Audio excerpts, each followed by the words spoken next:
Welcome to TG24 TV. నేను Sumalatha. Khammam Yashoda medical centre లో ఏర్పాటు చేసిన విలేకరుల సమావేశంలో హైదరాబాద్ సోమాజిగూడ యశోద హాస్పిటల్స్ లాపరోస్కోపిక్ మరియు robotic surgeon doctor why Shriman Narayana మాట్లాడుతూ, ఇటీవలే ఖమ్మం ప్రాంతానికి చెందిన ఒక పేషెంట్ పిత్తాశయం క్యాన్సర్ తో యశోద హాస్పిటల్ ను సంప్రదిస్తే ఆమెకు లివర్ ఫంక్షన్ టెస్టులు చేసి అడ్వాన్స్ లాపరోస్కోపిక్ రోబోటిక్ సర్జరీతో అరుదైన శస్త్రచికిత్స అందించామని పేర్కొన్నారు. ఈ రోజుల్లో గ్యాస్ట్రిక్ క్యాన్సర్లు చాలా ఎక్కువగా ఉన్నాయని, సమయానికి ఆహారం తీసుకోకపోవడం వల్ల జంక్ ఫుడ్, సిగరెట్స్, మద్యపానం మరికొంతమందికి వారసత్వంగా ఆడవాళ్లకు, మగవాళ్లకు అందరికీ వస్తుందని తెలిపారు. మన యశోద హాస్పిటల్ హైదరాబాద్ సోమాజిగూడలో అడ్వాన్స్ కీమోథెరపీ, రేడియోథెరపీ మరియు అన్ని విధాల క్యాన్సర్లకు అతి తక్కువ ఖర్చుతో వైద్య సదుపాయం అందుబాటులో ఉంది అని అన్నారు. కార్యక్రమంలో శ్రీధర్ రావు, నాగార్జున, బాలకృష్ణ పాల్గొన్నారు. హలో అండి, నేను doctor Sriman Narayana, surgical gastro and laparoscopic surgeon, robotic surgeon, Yashoda hospital సోమస్. సో నార్మల్ గా ఈ రోజుల్లో కామన్ గా ఏమవుతుంది అంటే గ్యాస్ట్రిక్ క్యాన్సర్స్ ఎక్కువైపోతున్నాయి అనమాట. లైక్ మనం స్పైసీ ఫుడ్ తినడం వల్ల కానీ, లేకపోతే టైం ఫుడ్ తినకపోవడం వల్ల కానీ, ఆల్కహాల్ ఎక్కువ తీసుకునే వాళ్ళు ఎక్కువైపోతున్నారు, smoking. So even male females ఇద్దరు కూడా తీసుకునే వాళ్ళు ఎక్కువైపోవడం వల్ల మనకి స్టమక్ సంబంధించిన cancers like food pipe cancers కానీ, ఈసోఫాగస్ క్యాన్సర్ అంటాము, gallbladder cancer, stomach cancers, intestine cancer, పెద్దపేగు క్యాన్సర్ లైక్ కోలన్ క్యాన్సర్ కానీ, మోర్ కామన్ గా ఇప్పుడు వస్తుంది ఏంటంటే గాల్ బ్లాడర్ కి ప్యాంక్రియాస్ కూడా క్యాన్సర్ ఎక్కువ మందిని చూస్తున్నాం ఇప్పుడు అనమాట. చూసే వాళ్ళలో కూడా ఏంటంటే ఎక్కువ మంది యంగ్ పేషెంట్స్ ఎక్కువ అవుతున్నారు. యాక్చువల్ గా ఏమవుతుందంటే ఒక యంగ్ పేషెంట్ వస్తారు జనరల్ గా, నాకు కొంచెం స్టమక్ అప్సెట్ గా ఉండండి అంటాం. మనం ఫస్ట్ క్వశ్చన్ ఏం అడుగుతాం జనరల్ గా అంటే బయట ఏమైనా తిన్నానా అని అడుగుతాం. అది క్యాజువల్ క్వశ్చన్. అతను గ్యారంటీగా బయట తిన్నానని చెప్తాడు. ఓకే అని చెప్పి మెడిసిన్స్ రాసి ఇచ్చేస్తాము. అతను ఏంటంటే ఫాలో అప్ మిస్ అయిపోయి ఒక 1 year తర్వాత ఏదైతే ఇండైజెషన్ అని మనం అనుకున్నామో అదే ప్రాబ్లమ్ తో వస్తారు. సరే పదవిదారులు వస్తున్నారు కదా అని పేషెంట్ మనం అనుకుంటే ఎండోస్కోపీ చేపిస్తే లోపలికి క్యాన్సర్స్ ఐడెంటిఫై అవుతున్నాయి అనమాట. సో ఇంతకు ముందు ఏంటంటే ఓల్డ్ పేషెంట్ కనుక ఇండైజెషన్ తో వస్తే మనం ఇమీడియట్ గా అలర్ట్ అయ్యేవాళ్ళం. ఇప్పుడు ఏంటంటే లేటెస్ట్ ఏంటంటే ఏ పేషెంట్ అయినా సరే ఇండైజెషన్ ప్రాబ్లమ్ తో కానీ, లేకపోతే మోషన్ అబ్నార్మాలిటీ అనమాట, లైక్ కాన్స్టిపేషన్ వచ్చిందని కానీ, లేకపోతే ప్రతిసారి లూజ్ మోషన్స్ అవుతున్నాయి సార్ అని చెప్పడం కానీ, మోషన్ లో జిగురు రావటం అని చెప్పడం కానీ, మోషన్ లో అప్పుడప్పుడు బ్లడ్ వస్తుంది. పేషెంట్ ఏ కంప్లైంట్ లాగైనా సరే, స్టమక్ సంబంధించిన ఏ కంప్లైంట్ చెప్పినా ఒక 1 week మెడిసిన్స్ ఇచ్చి ఫాలోఅప్ చేయమని చెప్తాం అనమాట. ఫాలోఅప్ లో ఏంటంటే ఆ కంప్లైంట్ తగ్గితే హ్యాపీ, తగ్గలేదనుకుంటే ఇమీడియట్ గా ఇన్వెస్టిగేట్ చేయాల్సి వస్తుంది. ఇన్వెస్టిగేట్ చేసినప్పుడు జనరల్ గా ఒక 20 మంది కానీ చేస్తే 1-2 పేషెంట్స్ కి మనం క్యాన్సర్స్ ఐడెంటిఫై అవుతున్నాయి.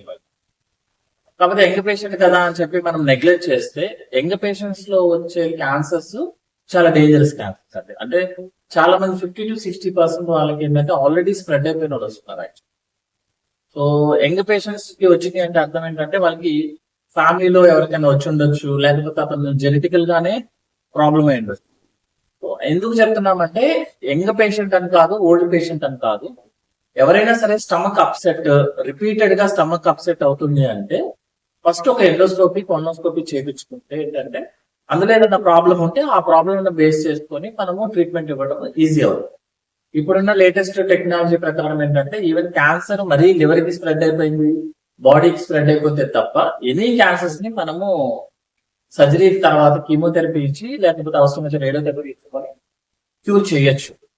సో నెగ్లెక్ట్ చేస్తేనే ప్రాబ్లం ఎక్కువ వస్తుంది.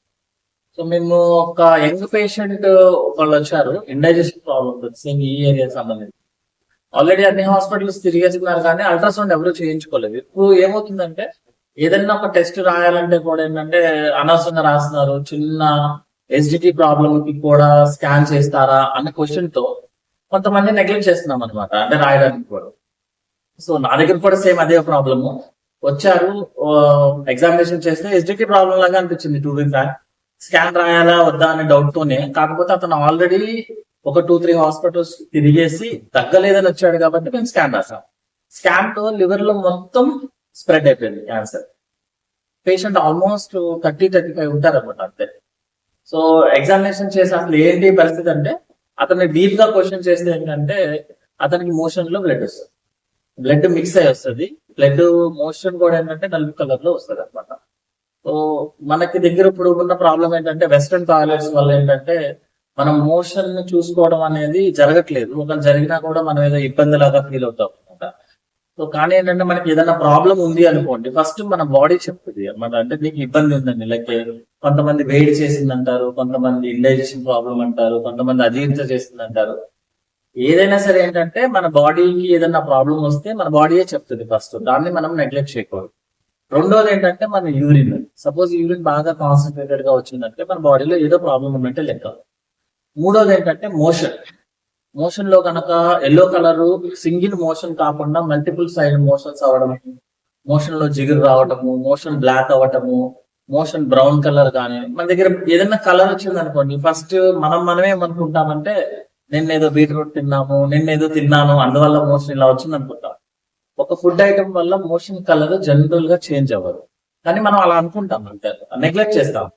సో ఓల్డ్ పేషెంట్స్ లో 50 years దాటిన తర్వాత జనరల్ గా మేము పేషెంట్స్ కి ఏం చెప్తామంటే వారానికి ఒకసారి మీ మోషన్ కలర్ ఏంటో చూసుకోండి ఒకసారి, అది తప్పేం లేదు అందులో.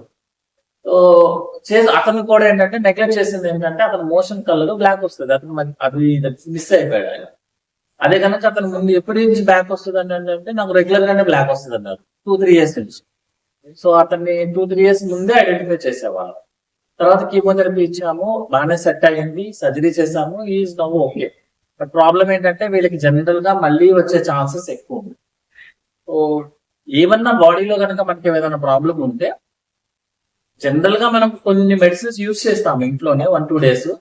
అప్పటికి తగ్గకపోతే హాస్పిటల్కి వచ్చి కలిస్తే మళ్ళీ ఫాలో అప్ ఇంపార్టెంట్ అనమాట. అంటే సపోజ్ తగ్గలేదనుకోండి, అదే డాక్టర్ ని మళ్ళీ ఒకసారి వెళ్ళి సార్ మీరు రాసిన మెడిసిన్స్ వల్ల నాకు తగ్గలేదు అంటే ఆ డాక్టర్ మళ్ళీ అలర్ట్ అవుతారు.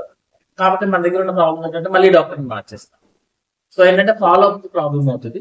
డాక్టర్ ఏదైనా సరే సపోజ్ అల్ట్రాసౌండ్ రాశారు అనుకోండి, అల్ట్రాసౌండ్ చేయించుకుంటే మనకి ఐడెంటిఫై అవుతాయి. ఎండోస్కోపీ అనేది ఇప్పుడు 1-2 minutes ప్రొసీజర్. ఫాస్టింగ్ లో వస్తే 1-2 minutes లో అయిపోతుంది. చాలా మంది ఏంటంటే నోట్లో గొట్టం వేసుకుంటే ఇబ్బంది అవుతుంది, ప్రాబ్లమ్స్ అవుతాయి అనుకుంటారు.